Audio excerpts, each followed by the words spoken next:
E enquanto os irmãos retornam, quero convidá-los a gente continuar louvando e exaltando ao nosso Deus Altíssimo.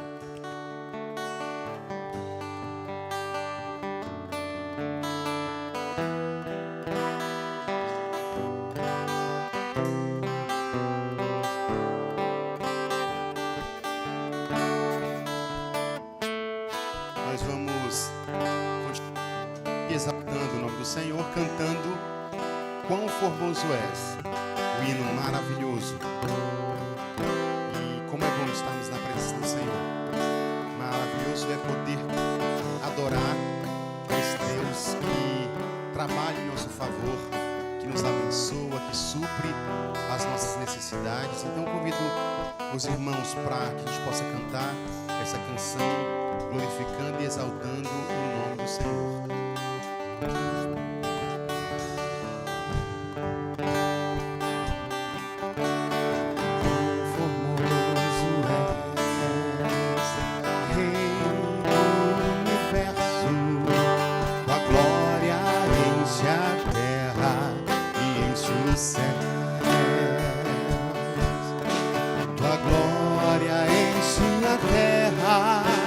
Tua glória enche os céus, tua glória enche minha vida, Senhor. Cante quão formoso és. Quão formoso és, Rei do universo, tua glória enche a terra, enche os céus,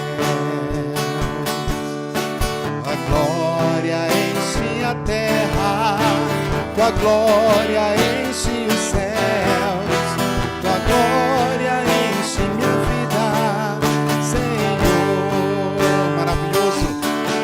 Maravilhoso é estar em tua presença. Maravilhoso é poder te adorar. Maravilhoso é ficar nas tuas vestes. Maravilhoso é te contemplar, Senhor. Quão formoso és, quão formoso é, Rei do universo. Tua glória enche a terra e enche os céus.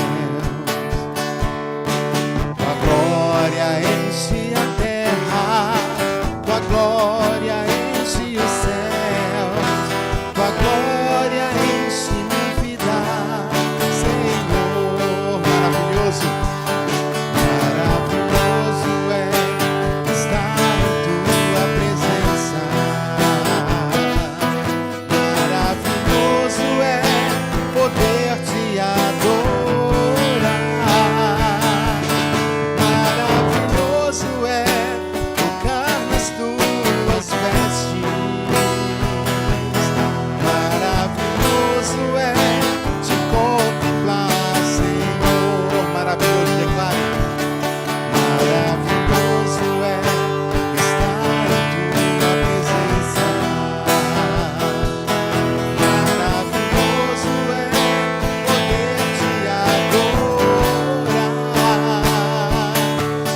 Maravilhoso é tocar nas tuas vestes. Maravilhoso é te contemplar, Senhor. Maravilhoso é te contemplar, Senhor. Maravilhoso é te contemplar, Senhor. Oremos, irmãos. Grandioso Deus, eterno Pai, queremos te agradecer, Senhor, por esta manhã, a gente poder estar na tua casa, louvando e exaltando o teu santo nome, porque maravilhoso é estar na tua presença, Pai. Maravilhoso é poder louvar e exaltar a ti. Maravilhoso é ter a oportunidade de estarmos reunidos em teu nome, desfrutando dessa comunhão, desfrutando da tua presença, ó Pai Santo. Então recebe a nossa adoração nessa manhã, fala aos nossos corações, nos abençoa, Senhor. Obrigado por tudo que Tu tem feito em nossas vidas. E continua nos abençoando, sobretudo com a Tua presença em nós. Te oramos em nome de Jesus. Amém. Meus irmãos, nesse momento eu quero convidar aqueles que aniversariaram para virem aqui à frente e receber um presente maravilhoso, que é a oração, que a gente pode te oferecer, clamando o Senhor que continue abençoando a tua vida. Nós, nessa semana, tivemos o irmão Ademir, a irmã Francisca, a irmã Joeni e a irmã Viviane. E a irmã Viviane está aqui. Se houve mais alguém e não estava na nossa lista, por favor, venha aqui também, né? Mas nesse momento, a gente vai orar pela vida da irmã Viviane. E eu quero convidar o nosso diácono Ricardo Feijão para fazer essa oração.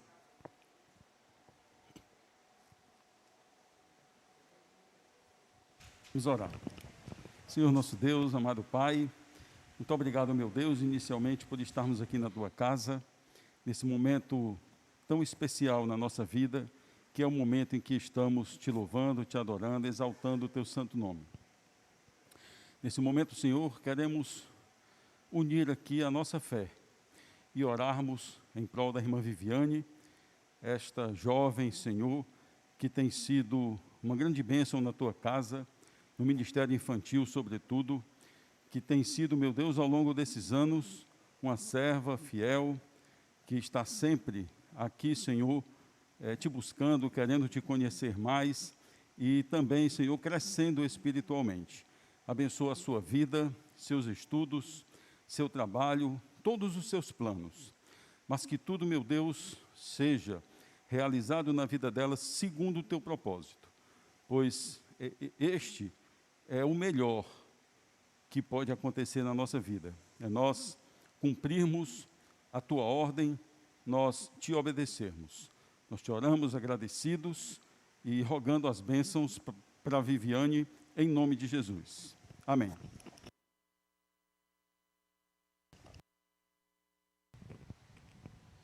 Amém. Meus irmãos, nesse momento a gente abre espaço para aqueles que tiverem avisos.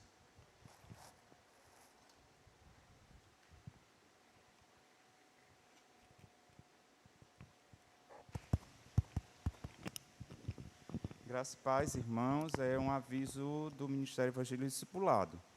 Depois do culto, eu preciso conversar com o irmão Ricardo, o irmão Felipe, e tem mais alguém aqui, e o irmão Edson, certo?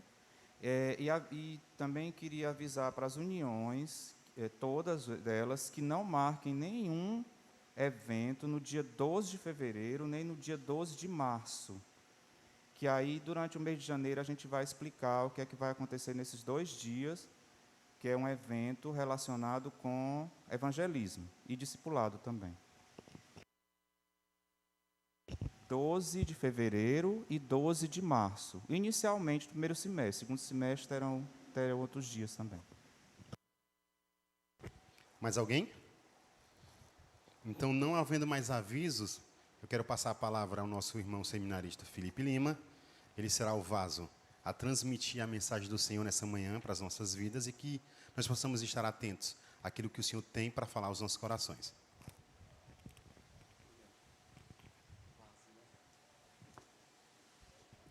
Graça e paz, meus irmãos. Bom dia a todos. É um motivo de alegria poder compartilhar a mensagem do Senhor mais uma vez essa manhã. Eu digo mais uma vez porque estávamos nesse instante ali com os adolescentes, eu e a irmã Geise, tentando, como a palavra do Senhor diz, inculcar, né, alguma verdade bíblica no coração deles. E eu tenho certeza que também cada professor estava ali nessa missão de compartilhar com os irmãos a palavra do Senhor. Eu queria começar fazendo uma pergunta, né? Como está o seu coração? Como está o seu coração? E até se...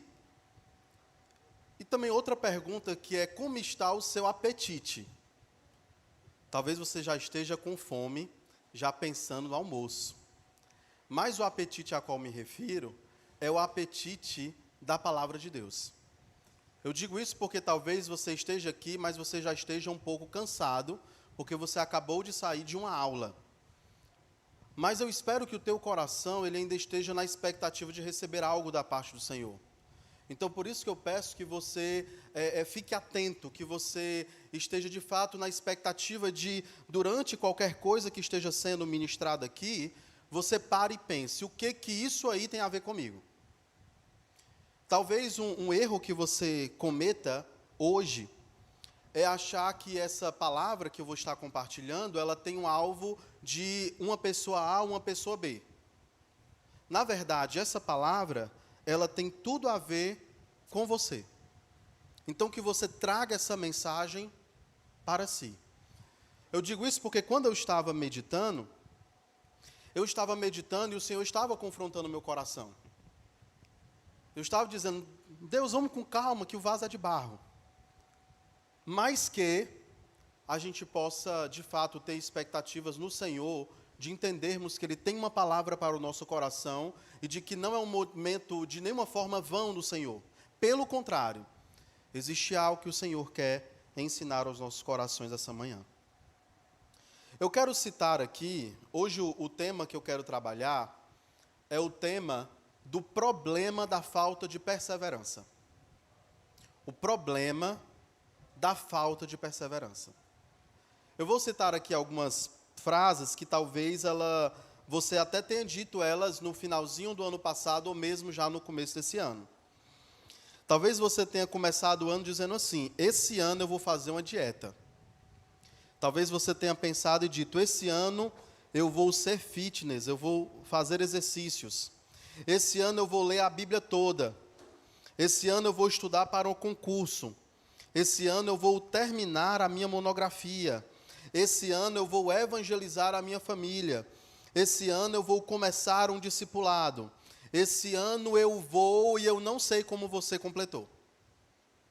Mas o que você já decidiu fazer esse ano que talvez você nem começou ainda? Ou talvez você já começou e até já parou. Eu tenho um amigo que ele disse que ia começar uma dieta e nós saímos juntos. E assim que nós nos sentamos, a primeira coisa que ele foi pedir foi uma Coca-Cola. Eu disse, não, o pedido está cancelado. Você não pedirá Coca-Cola, porque você disse que esse ano... E ele disse assim, mas hoje é dia 1º. Eu disse assim, pois então começou foi hoje. Então, o que você já colocou no seu coração que você iria fazer, que talvez você não começou ainda, ou que você já está pensando em desistir? Perseverança é a capacidade que nós temos, e que todos nós temos, de, apesar de estarmos nos esforçando por fazer algo, a gente permanecer colocando algum esforço, de maneira que a gente não pare de fazer aquilo. Claro que o ritmo da força que a gente emprega, ele difere. Não precisa você acreditar que para cumprir um alvo, você precisa estar a todo momento correndo a 100 km por hora. Talvez pelo contrário. A gente precise caminhar aos poucos para alcançar aquilo que a gente deseja. Mas que a gente não pare, que a gente, de fato, continue. E eu quero refletir com os irmãos dentro de uma carta, que é a carta de 2 Tessalonicenses. Eu escolhi essa carta porque essa carta ela trata de uma situação que não é a nossa situação, mas dentro dela nós podemos tirar alguns princípios. A carta de 2 Tessalonicenses, ela trata de uma questão. A questão é, a perseguição à igreja piorou. A perseguição piorou. O questionamento na cabeça de muitos irmãos era, cadê Jesus? E outros estavam pensando, será que Jesus já veio e eu fiquei? E a terceira questão que essa carta trata é, como é que eu vou esperar Jesus voltar se ele ainda não veio? No primeiro capítulo, Paulo, ele amadurece esse pensamento mostrando que, apesar dessa perseguição, o sofrimento, ele nos torna participantes do reino de Deus. Esse sofrimento vai gerar em nós paciência, e que a gente não se preocupe, porque mais cedo ou mais tarde ele virá, e quando ele vier, ele fará justiça. No segundo capítulo do livro de 2 Tessalonicenses, a ideia de Paulo é mostrar que Jesus ele não chegou. E que a gente não se preocupe, porque quando ele vier, será visível a todo mundo. Então você não terá dúvida se ele veio ou não, porque todo mundo saberá quando ele voltar. Será um impacto muito forte sobre toda a nação. Então a nossa postura, esperando a vinda de Jesus, não deve ser uma postura com ansiosidade, com ansiedade e nem com ociosidade.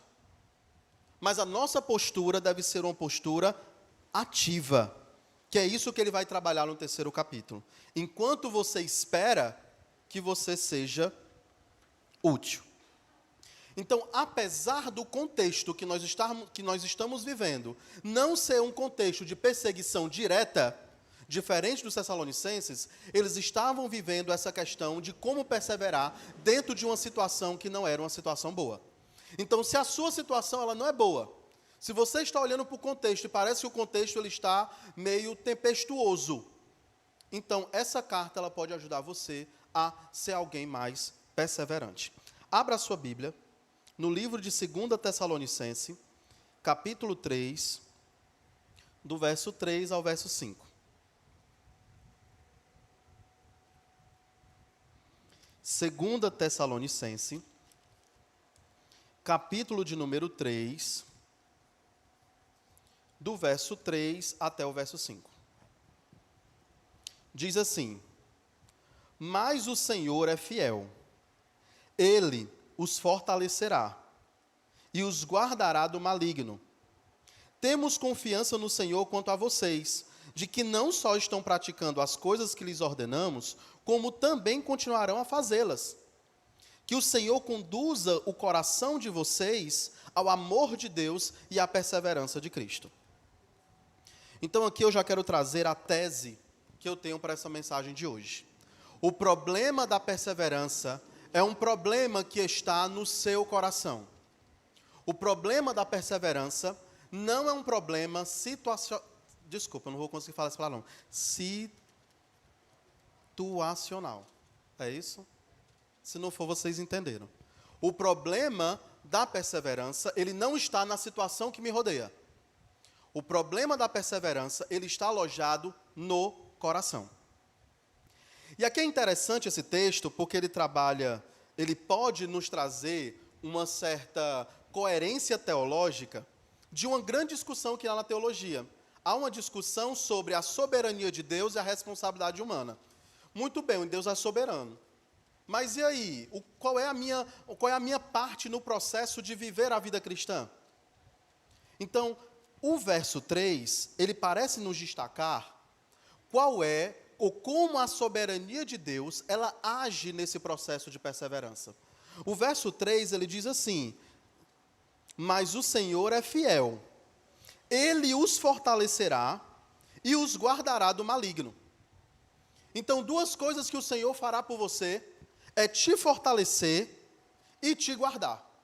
Então, se você se encontra fraco, existe um local onde você pode encontrar essa força. Esse lugar é no Senhor. A sua força você não vai encontrar somente em um colega que está do seu lado. A sua força você não vai encontrar dentro de si, como muitos coaches têm ensinado. A sua força, ela tem um local onde você abastece, e esse local é o Senhor. É Deus que lhe fortalecerá. Então, se você se sente fraco, o problema está onde você está indo encontrar a sua força. Está fraco, meu irmão? Então, pode ter certeza que o seu relacionamento com Deus está fraco.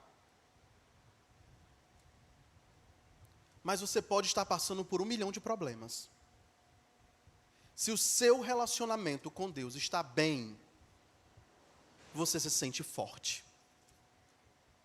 Você se sente abastecido. Você se sente pronto para mais guerras.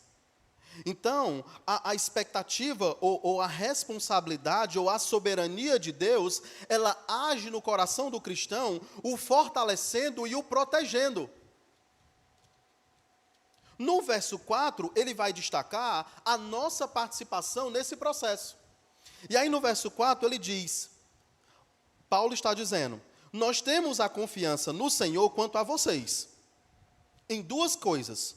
Uma, de que não só estão praticando as coisas que lhes ordenamos. Então, a sua primeira parte nesse processo é: pratique aquilo que você está ouvindo. Pratique aquilo que está sendo ensinado. Irmãos, nós temos muito do Senhor. Nós recebemos muito de Deus. Se nós formos quantificar a quantidade de mensagens que nós ouvimos durante o ano, nós temos muito pelo qual lutar. Nós temos muito conteúdo para praticar. Tem um livro, o nome desse livro é O Discípulo, de um autor chamado Juan Carlos Ortiz. Esse autor, ele pioneirou um movimento de discipulado na Argentina. E é interessante que tem uma coisa que ele diz no livro, ele não está dizendo isso como uma doutrina, tá? Mas ele está dizendo o seguinte: bom seria se antes de nós ouvirmos uma nova mensagem, a gente primeiro praticasse a que a gente acabou de ouvir. Como eu estou dizendo, isso não é uma doutrina, tá? Mas o que ele está problematizando é o seguinte: nós precisamos ter uma capacidade mais intencional de, ao sairmos das portas da igreja, pensar: como é que eu vou praticar isso aí que foi falado hoje? O que eu vou fazer com essa verdade que está sendo ensinada? Porque a expectativa paulina que ele está trazendo no texto é dizendo assim: olha, a minha expectativa é que vocês estejam praticando aquilo que eu ordeno a vocês. E não somente isso, como também que vocês vão continuar fazendo isso que eu ensinei. Porque o apostolado passaria, Paulo morreria, os líderes da igreja morrerão. E aí, nós vamos continuar fazendo aquilo que nós fomos ensinados? Se a gente não praticou nem ontem, será que nós vamos praticar hoje? Se nós não estamos hoje preocupados em viver a vida cristã de uma maneira ativa, será que nós vamos conseguir viver daqui a 1 ano, ou daqui a 2 anos, ou quando a coisa piorar? Será que é a hora de aprendermos a obedecer e a viver um evangelho verdadeiro, o dia para nós aprendermos, será que não é hoje? Será que a mensagem que está sendo pregada todas as semanas aqui é para a gente começar a praticar daqui a 10 anos? Não, irmãos. A expectativa paulina, a nossa parte de participação nesse processo, é que a gente obedeça, e obedeça hoje e amanhã. E aí no próximo verso, que é o verso 5, parece que ele junta tudo. Parece que Paulo agora está orando, está dizendo aonde Deus precisa agir. Que o Senhor conduza o coração de vocês ao amor a Deus e à perseverança em Cristo. Que o Senhor, Ele conduza o coração de vocês ao amor a Deus e à perseverança em Cristo. O problema da falta de perseverança, ele está no coração. É lá que precisa ser consertado esse problema. E esse problema, ele é consertado pelo Senhor. É quando Deus age nos nossos corações, primeiro, agindo sobre aquilo que nós amamos. Porque se nós não estamos conseguindo ser perseverantes nas coisas do Senhor, é porque há um problema de amor. Então, o que é que nós estamos amando? O que é que você tem amado? Tem um autor que diz que para você saber o que você ama, você tem que responder 3 perguntas. Com o que é que você gasta o seu tempo? Com o que você gasta o seu dinheiro? E com o que você gasta as suas energias? Se você responder essas 3 perguntas, você terá uma noção sobre o que você tem amado. E eu quero dizer para os irmãos, não é fácil administrar amores. Não é fácil administrar amores. Eu lembro de um tempo que eu estava engajado com missões diretamente. Então, todos os dias, eu morava numa base missionária e eu vivia nessa base missionária. Até que eu entendi do Senhor, dentro de momentos de devocional, de aulas e por aí vai, que Deus tinha me chamado para a área da educação. Então eu fui, fiz uma prova, passei no vestibular e comecei a fazer o curso de pedagogia. E eu comecei o curso de pedagogia, eu comecei a faculdade e assim, eu gostei. Só que tinha uma coisa que eu amava. Eu amava estar na base missionária. Eu amava acordar muito cedo e ir para debaixo de uma árvore com a minha Bíblia e um caderno e começar o dia com o meu devocional. Eu amava que depois do devocional a gente tinha um café da manhã com aquele grupo reunido. Se é legal um retiro de 4 dias, imagina você viver num ambiente onde todo mundo é crente, onde começamos o dia com o Senhor, passamos o dia inteiro refletindo sobre as Escrituras, pensando sobre Deus. Então, para mim, o que eu queria, apesar de gostar da faculdade, mas eu preferi estar na base missionária.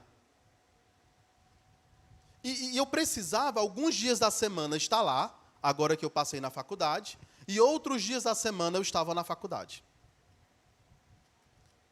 Eu ficava segunda, terça e quarta em Fortaleza, quarta, quinta, sexta, sábado e domingo eu ficava em Pacajus, que era onde era a base missionária. E aí, quando era domingo, eu tinha que voltar para Fortaleza. Irmãos, meu coração doía, porque eu amava estar lá. Então, de vez em quando eu sabia que era um professor que eu não gostava, eu faltava à faculdade.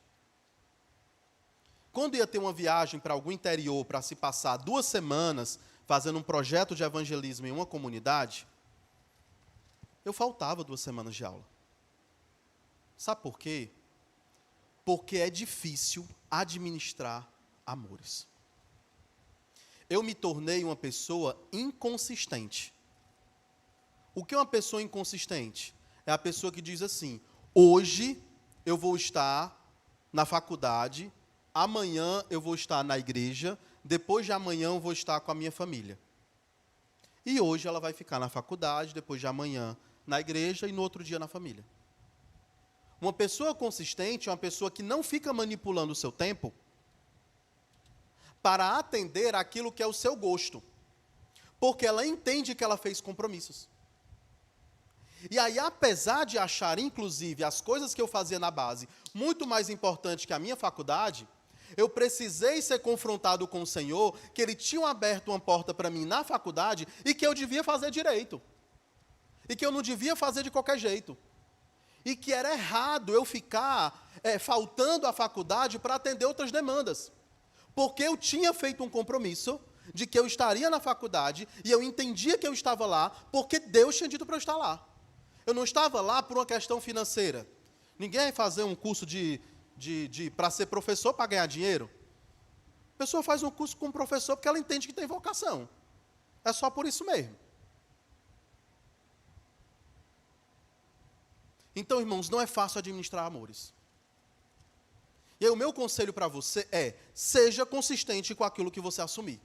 Se você disse para o seu patrão que você trabalha de segunda a sexta, porque no sábado você vai estar na igreja, porque no domingo você vai estar na igreja, que você trabalhe de segunda a sexta, e que sábado você esteja na igreja, e que domingo você esteja na igreja. Eu nem estou dizendo para você faltar à igreja para fazer as coisas do trabalho, e nem que você falte as coisas do trabalho para que você esteja na igreja. O que eu estou dizendo é que você seja persistente com os compromissos que você assumiu. Tanto na faculdade, como também na igreja, como também no seu trabalho, como também com a sua família. E onde quer que você esteja. Aquilo que Deus abriu de oportunidade para você viver, que você viva. E não foi fácil para mim. Muitas vezes eu estava na faculdade, era o último lugar que eu queria estar. Mas eu entendia que foi Deus que tinha aberto aquela porta para mim. Mas também, meu amigo, marcar alguma coisa no horário de que eu tinha compromisso na igreja é impensável. Por quê? Porque eu tenho um compromisso na igreja. Então, se o que no verso 5 está dizendo é que Deus, o que o Senhor conduza os nossos corações ao amor a Deus, então o que eu deveria amar? Se eu olhar para as Escrituras, eu olhar para a rotina da igreja primitiva, nós vamos ver que o tempo deles era gasto com a doutrina, com a comunhão, com o partir do pão e com as orações. Então era isso que eu deveria amar. Sabe o que você deveria amar? Você deveria amar a doutrina. Será que você ama ler as Escrituras? Ou será que você acha chato ler as Escrituras? O que nós temos amado e como o Senhor precisa trabalhar nos nossos corações, irmãos, para que nós possamos amar mais a doutrina, a comunhão e o partir do pão. Quais são os benefícios, então, de ser alguém perseverante? Eu queria que você abrisse a sua Bíblia em 2 Pedro, capítulo 1, do verso 4 ao verso 8.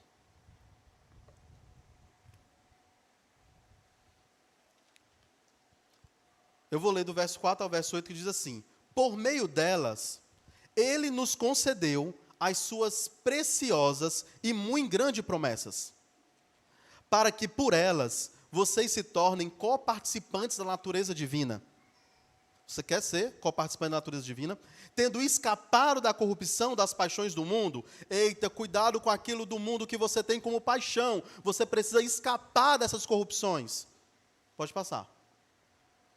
Por causa disso, concentrando todos os seus esforços. Olha no que você tem que se concentrar. Acrescente à sua fé a virtude. A virtude seria caráter, tá bom? A virtude, o conhecimento. Ao conhecimento, o domínio próprio. Ao domínio próprio, a perseverança. A perseverança, a piedade. A piedade, a fraternidade. A fraternidade, o amor. Porque estas qualidades, estando presentes e aumentando cada vez mais, farão com que vocês não sejam inativos, nem infrutíferos no pleno conhecimento do nosso Senhor Jesus Cristo. Sabe onde é que a perseverança para com as coisas de Deus, ela vai dar? No pleno conhecimento do Senhor Jesus Cristo. Tem irmãos que estão na igreja por anos e parecem que não conhecem o Senhor. E parecem que nunca aprenderam diretamente do Senhor.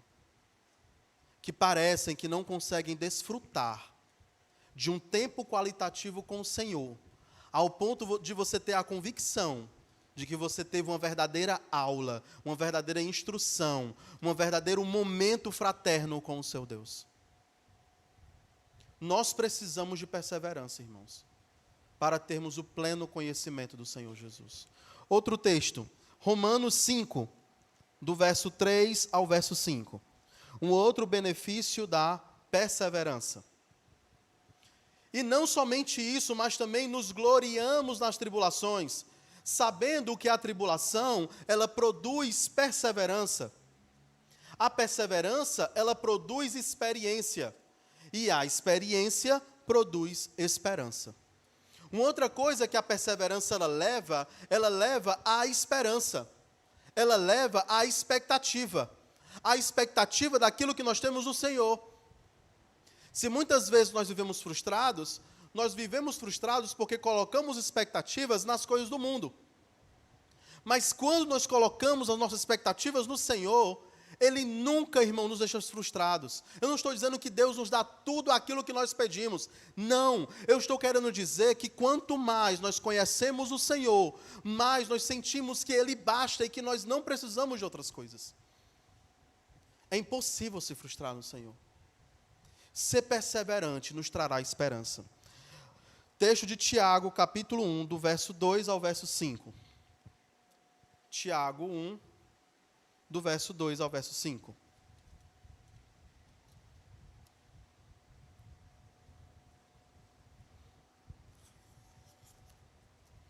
Tiago 1, do verso 2 ao verso 5, diz assim: meus irmãos, tenham por motivo de grande alegria o fato de passarem por várias provações, sabendo que a provação da fé que vocês têm produz perseverança. Ora, a perseverança deve ter ação completa, para que vocês sejam perfeitos e íntegros, sem que nada lhe falte. A integridade, ela é outra coisa que a perseverança produz. Quando nós somos perseverantes nas coisas do Senhor, essa perseverança vai gerar em nós também integridade. Então, irmãos, para a gente encerrar, quais são alguns conselhos que eu quero compartilhar com os irmãos para que sejamos mais perseverantes? Primeiro, trabalhe nas suas atitudes. O que significa isso? Obedeça hoje e obedeça amanhã.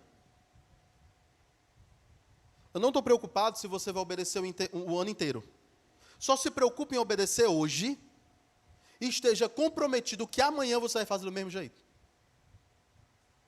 Que se você fizer isso, você vai conseguir alcançar o ano todo. Eu coloquei no meu coração que eu iria ler a Bíblia toda em um ano. Amém. Se você não conseguir ler a Bíblia toda em um ano, amém também. Mas ser perseverante não é você ler a Bíblia toda durante um ano. Ser perseverante é você começar a ler a Bíblia hoje e ler amanhã e continuar lendo. Ainda que um dia você leia um capítulo, ainda que um dia você leia 10 capítulos, em outro dia você leia apenas um. O ritmo, ele pode diferenciar.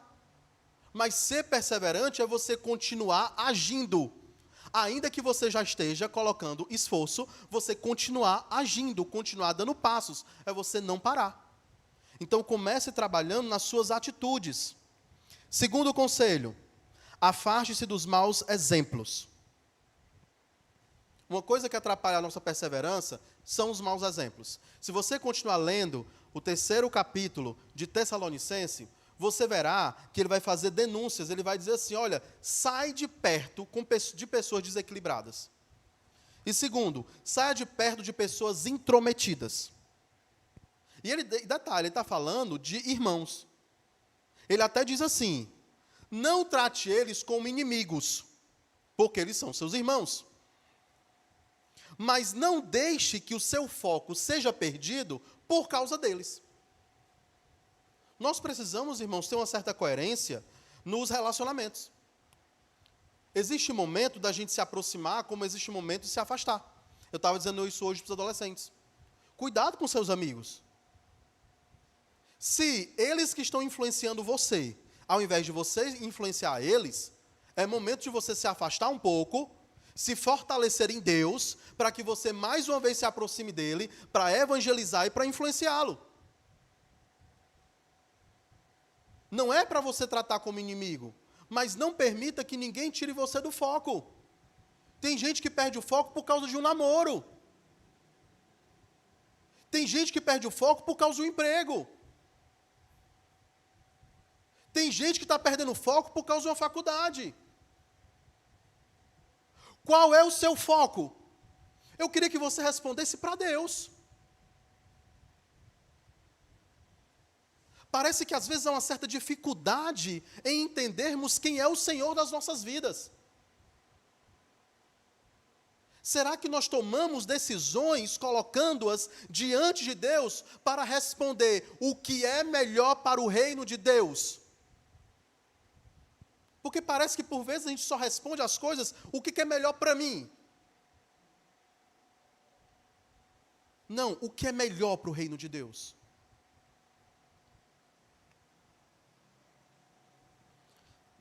Terceiro conselho. Esforce-se para não ser pesado a outras pessoas.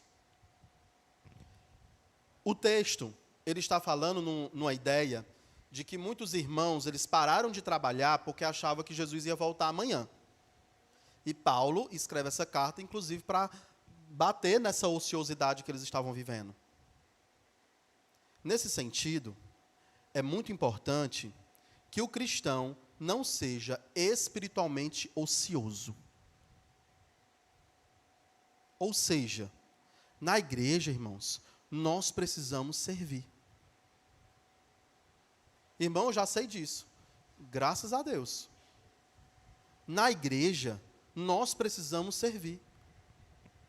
Na igreja, nós não podemos estar ociosos. O serviço no corpo de Cristo, ele é para todos os membros. Todos os membros têm uma função no corpo de Cristo. Se tem uma coisa que eu acho que é uma teologia, que ela está muito diluída e muito fraca, e precisa ser mais pregada na igreja, é a teologia da vocação. Tem irmãos que passam 200 anos na igreja e não sabem para o que foram chamados. E não sabe qual deve ser as suas prioridades dentro do corpo de Cristo. Não sabe qual é a sua função. E aí ficam os irmãos na igreja com 1000 cargos e outros irmãos na igreja sem fazer nada. Não seja ocioso. Não seja ocioso. Sirva ao Senhor. O Senhor, Ele te salvou de para. Ele te salvou da condenação para viver para a glória dEle. Próximo conselho. Não se canse de fazer o bem. Ou seja, eu estou servindo. E o que você vai fazer? Vai servir mais ainda em amor. Não se canse de fazer o bem. Seja determinado na hora de servir. Então, entenda que o problema, é até uma história que diz que é o barco. O problema do barco não é quanto de água há ao redor dele. O problema de um barco é quanto de água entra dentro dele. Não importa a profundidade do mar, não importa se ele é um mar que está tempestuoso, o único problema é quanto de água está entrando dentro do barco. Então, pare de colocar a desculpa da falta de perseverança nas coisas do Senhor na situação. Não é porque a minha situação está difícil. Não. O problema não é o ambiente. O problema é o coração. É lá que Deus precisa agir. E esse problema no coração, que Deus agirá, será mudando os nossos afetos. Mudando aquilo que a gente ama. Colocando os nossos desejos nos lugares certos. E aí, quando o Senhor, Ele fizer isso em nossos corações, a nossa contrapartida, conforme o verso 4, é que a gente obedeça o que está sendo ensinado hoje e continue obedecendo. É essa a reflexão que eu queria trazer hoje.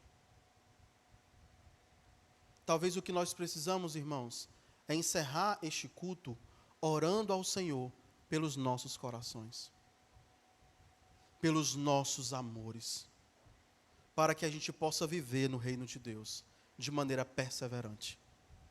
Vamos orar? Senhor Jesus, eu quero te agradecer, Senhor, porque nós fomos salvos por Ti. Nós estávamos em uma condição deplorável, até que o Senhor nos achou. Senhor, se nós fôssemos pontuar os motivos de gratidão que nós temos em relação ao Senhor, nós precisaríamos de toda a nossa vida. E Pai, e apesar disso, muitas vezes o nosso coração ainda é ingrato. E a gente não consegue se colocar na Tua presença de maneira que agrada o Teu coração. Senhor, até para isso a gente precisa de ajuda. Então, Pai, a minha oração essa manhã é que o Senhor visite o nosso coração. Jesus, vem aqui para perto de nós. Lembra ao nosso coração quem é o Senhor. Haja nos nossos afetos. Altera os nossos amores. Fortalece o nosso coração. Protege-nos do mal, para que nós possamos viver, Senhor, obedecendo às Escrituras, hoje e amanhã, tendo uma perseverança, como a perseverança de Cristo. não nos deixa, Pai, que de nenhuma maneira a gente viva na tua casa de maneira ociosa. A gente não administre bem os nossos amores. A gente seja negligente, ou aqui, ou no nosso trabalho, onde a gente for. Eu sei, Senhor, que o nosso problema não é um problema de agenda. É um problema de coração. Eu sei que o que a gente precisa não é apenas de organização. O que a gente precisa é que o Senhor trabalhe em nossos corações. Então, Pai, nós te pedimos essa manhã, trabalhe em nossos corações, para que possamos ser perseverantes. E para que possamos cumprir tudo aquilo que o Senhor pede para nós. É isso que eu te peço, Pai, em nome de Jesus. Amém. Amém, irmãos? O culto está encerrado. À noite, mais uma vez, nos encontramos.